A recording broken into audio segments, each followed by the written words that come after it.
졸업식 날이었습니다. 그날은 유난히 날씨가 좋았습니다. 운동장에는 사람들이 가득했습니다. 부모님들은 꽃다발을 들고 아이들의 이름을 부르며 웃고 있었습니다. 저도 그 속에 서 있었습니다. 하지만 계속해서 뒤를 돌아보게 되었습니다. 혹시라도 아버지가 올까봐. 어머니는 오셨습니다. 하지만 아버지는 보이지 않았습니다. 아버지는요? 제가 물었을 때 어머니는 잠시 망설이다가 이렇게 말했습니다. 일 때문에 못 오신대. 그 말을 듣는 순간 괜히 웃음이 나왔습니다.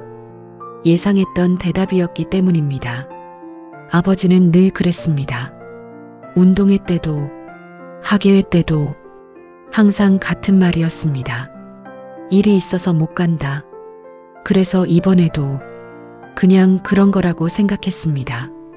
하지만 마음 한쪽이 이상하게 비어 있었습니다. 졸업장이 수여되고 친구들은 부모님과 사진을 찍었습니다. 환하게 웃으며 서로를 끌어안았습니다. 그 모습을 보면서 저는 가만히 서 있었습니다. 손에는 졸업장 하나만 들고 그냥 서 있었습니다. 혹시라도 지금이라도 아버지가 나타나지 않을까 끝까지 기다렸습니다. 하지만 끝내 아버지는 오지 않았습니다. 어릴 때였습니다. 초등학교 운동회 날이었습니다. 달리기 시합이 있었습니다.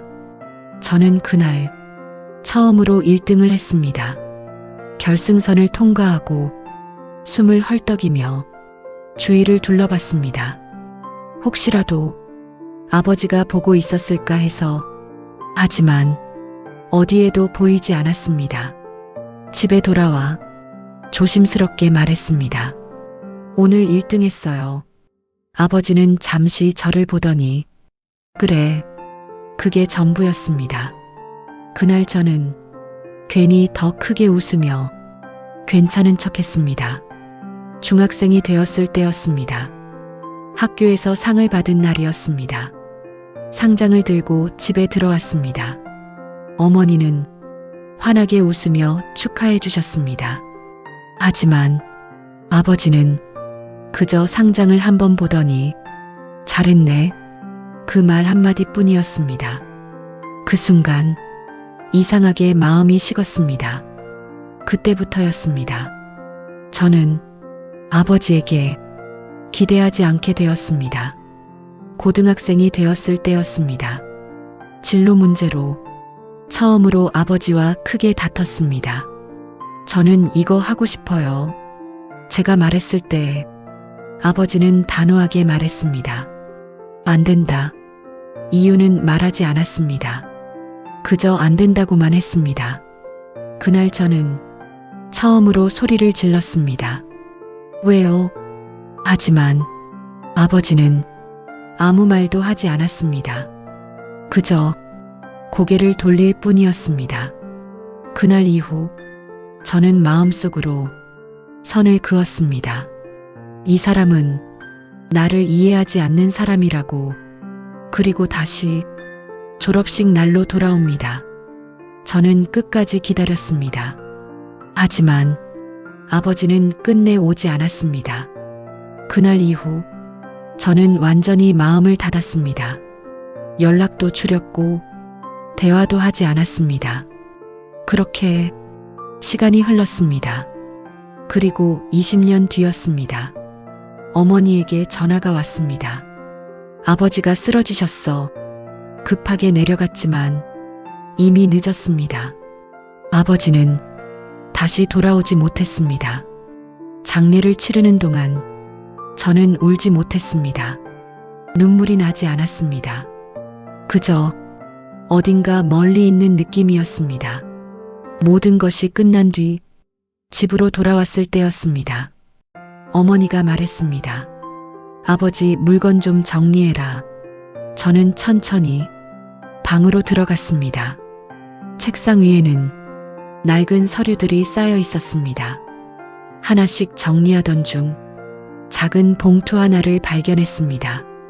겉에는 날짜가 적혀 있었습니다. 제 졸업식 날이었습니다. 손이 멈췄습니다. 왜 이 날짜가 여기 있는지 이해가 되지 않았습니다. 천천히 봉투를 열었습니다. 그 안에는 병원 영수증과 진단서가 들어 있었습니다. 그날 아버지는 일을 하다가 쓰러졌습니다. 그리고 병원으로 실려갔습니다. 진단서에는 이렇게 적혀 있었습니다. 과로로 인한 실신. 그 순간 머릿속이 하얘졌습니다. 손이 떨렸습니다. 그리고 그 밑에서 짧은 메모 하나가 나왔습니다. 아버지의 글씨였습니다. 오늘 졸업식인데 못 갈 것 같다. 미안하다. 그 문장을 보는 순간 눈물이 터졌습니다. 아버지는 오지 않은 게 아니라 오지 못했던 것입니다. 그 순간 운동장에서 끝까지 기다리던 제 모습이 떠올랐습니다. 그리고 동시에 병원 침대에 누워 천장을 바라보고 있었을 아버지의 모습이 겹쳐졌습니다. 저는 더 이상 버틸 수 없었습니다. 그 자리에서 소리내어 울었습니다. 아버지는 평생 말이 없었지만 중요한 순간마다 늘 저를 생각하고 있었습니다.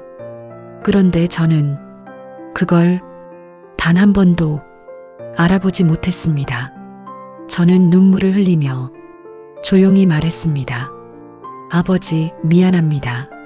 하지만 그 말은 끝내 전해지지 못했습니다.